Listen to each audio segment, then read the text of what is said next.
G'day peeps.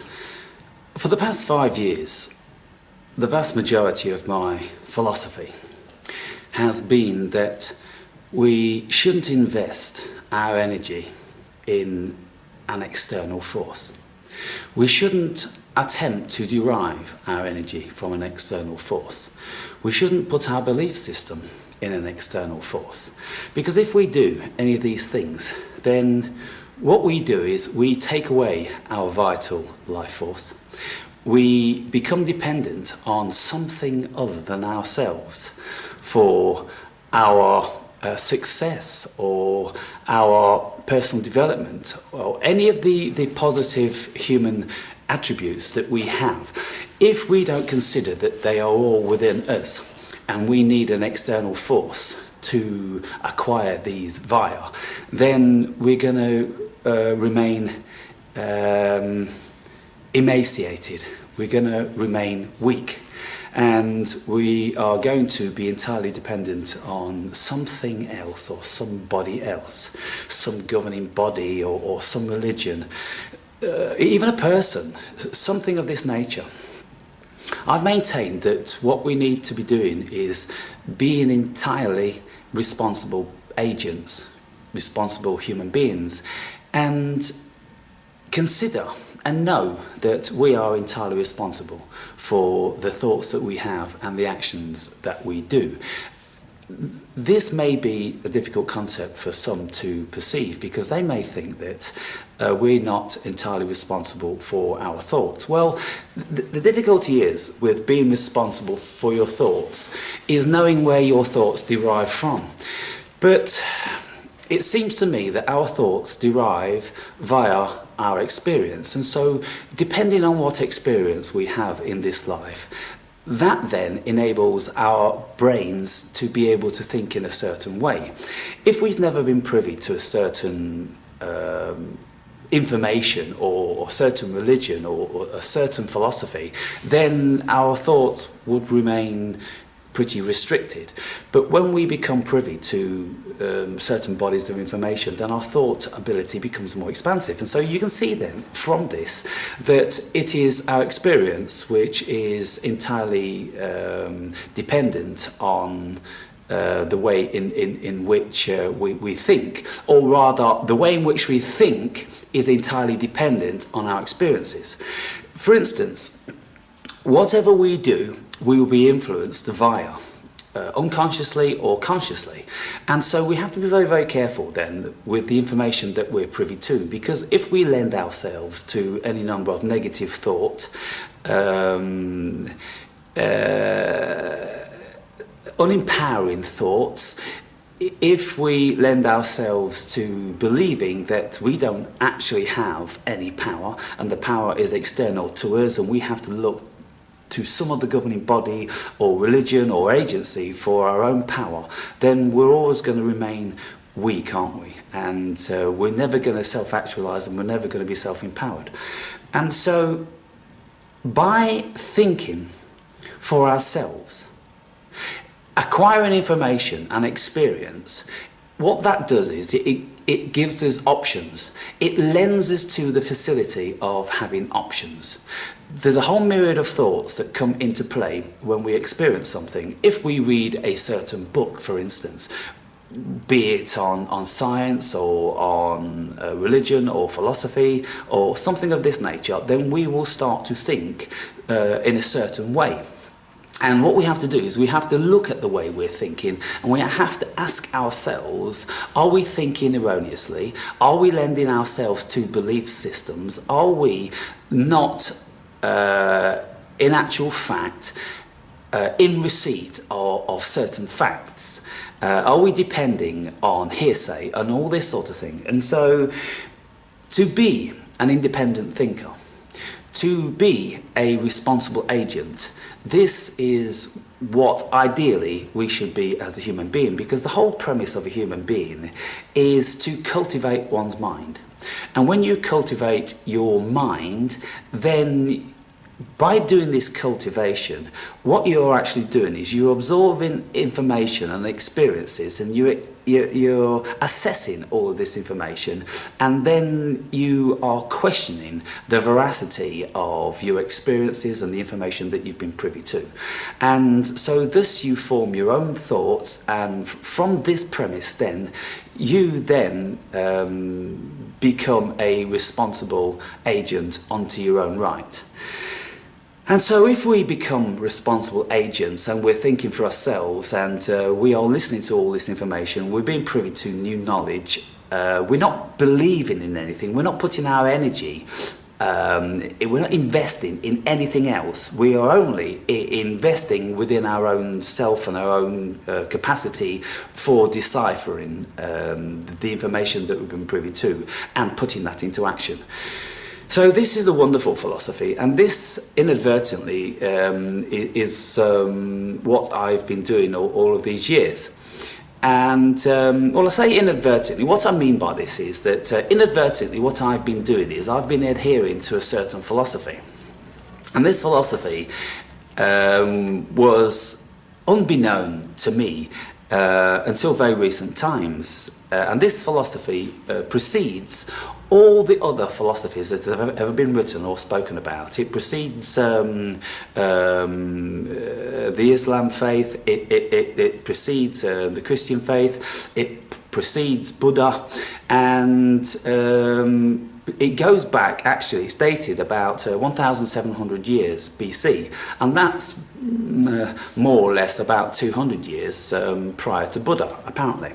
And so when we look at this particular faith called Zoroastrianism or Zarathustrianism, these two names derive from one particular person which lived circa 1700 BC, and he was an Iranian, and he was a philosopher, and the two names derive from two different cultures and languages. Zarathustra was his name in the Iranian language, and Zoroaster was his name in Greek. And so this is where you get Zoroastrianism from, if you're looking at it from a Greek perspective, and then if you look at it from an Iranian perspective, then you get the Zarathustrianism.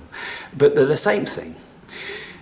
It's the philosophy of being a responsible agent, thinking for yourself, and depending on nobody and relying on nobody or nothing, no religion, no other philosophy other than your own. When you look at all the information that is presented to us in this life and all the experiences that we have, what we do is we make of it what we will. And so therefore we grow into self-actualized beings, and we become independent thinkers onto our own right, which is derived out of our own experience and acquisition of knowledge. So I've got a couple of links that I'm going to be posting in the comment section. It's the only place I can post. It's not like YouTube, you can put them in the description. There's no description facility so far on this site, and so therefore I'll put them into the comment section. And one of these videos is by a guy called Bill Donahue, and this guy has been around for about 30 years, he's American, and he dissects the philosophy of the Bible, and he states that it is all metaphor, that there is nothing in there that anybody should ever take literal.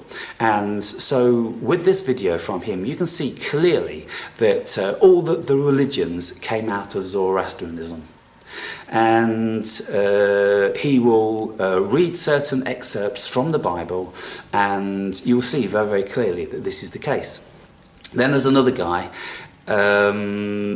who is a philosopher, and he talks about Zoroastrianism, and he will say pretty well the same sort of thing.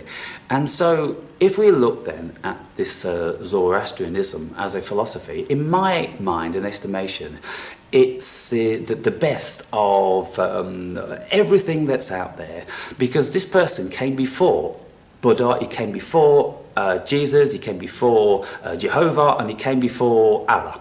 And so therefore he wasn't encumbered with any of this nonsense which was born out of man's desire to enslave humanity. He was a free-thinking person, and he looked at the world, and he looked at what it was to be a human being, and he derived it a certain philosophy. And so I just want to bring this philosophy to your attention, because, as I said, inadvertently, this is the philosophy that I, in actual fact, have been preaching all this time without knowing. And now it's come as quite a pleasant surprise to know that my philosophy is in line with what I consider to be the greatest philosopher that ever lived, the freest thinker, encumbered by nothing. You see, anybody that starts out in philosophy these days is encumbered by all the Platos and the Aristotles and the Heraclituses and any number of philosophy which has been promoted in the Western world, and we've been led to believe that this philosophy is the best and it's great. It's just another way in which the Western world has been trying to manipulate us, and they have cherry-picked certain philosophers and they've presented them to us as the greats. Well, in actual fact, it isn't so, because there are far greater philosophers before these people. And so if you start reading the works of Zarathustra, then you will see clearly that this person, without doubt, is the most productive way of thinking, because it states that we, in actual fact, are God. And this isn't anything that people should throw their hands up around their ears in relation to, because it's blasphemy regarding this religion, that philosophy. At the end of the day, if you look with a clarity of mind into all of these religions and philosophies, then you'll see that there's been a design behind them. And as far as I can see, there is no design behind Zarathustrianism other than self-empowerment. And self-empowerment has been my objective all along, and it's been to try to enable my viewer to think along similar lines, to get rid of all their programs and all their false beliefs and all their indoctrinations, and just to think entirely for themselves and make their own minds up about the world, about them, and about what it is to experience this human existence. So, I hope you enjoy these two videos, and I hope you have the time to look into this Zarathustrianism a little bit more, and maybe you'd like to discuss this with me or with somebody else. Maybe you'd like to express whether you've been thinking along these lines without really knowing that it's been a very, very old philosophy, such as myself. The difficulty is that I'm finding with you, the viewer, is that there is no communication, and I'm here and I'm thinking this stuff and I'm conveying it, and I'm really pleading with people to get into a very nurturing dialogue, but unfortunately very few of you are coming forward, very few of you are willing to engage in this, and probably very few of you just don't have the background, the knowledge bank, the wherewithal to be able to engage in this level of philosophy. And you know, what can I do? I mean, I can only but try. And this is the deficit of what I'm doing, really. I've been trying to engage with people like this, but I'm finding it really, really difficult. And the more that I learn, and of course I have a lot of time to do this, and you know, I don't know anybody else really that has had this free time for so long, and so that gives me the edge. And of course that is my design, to seek out the so-called truth and the knowledge of the world, and to look at it and to assess it, and to try to get some answers as to what is actually going on here. And so I'll say no more.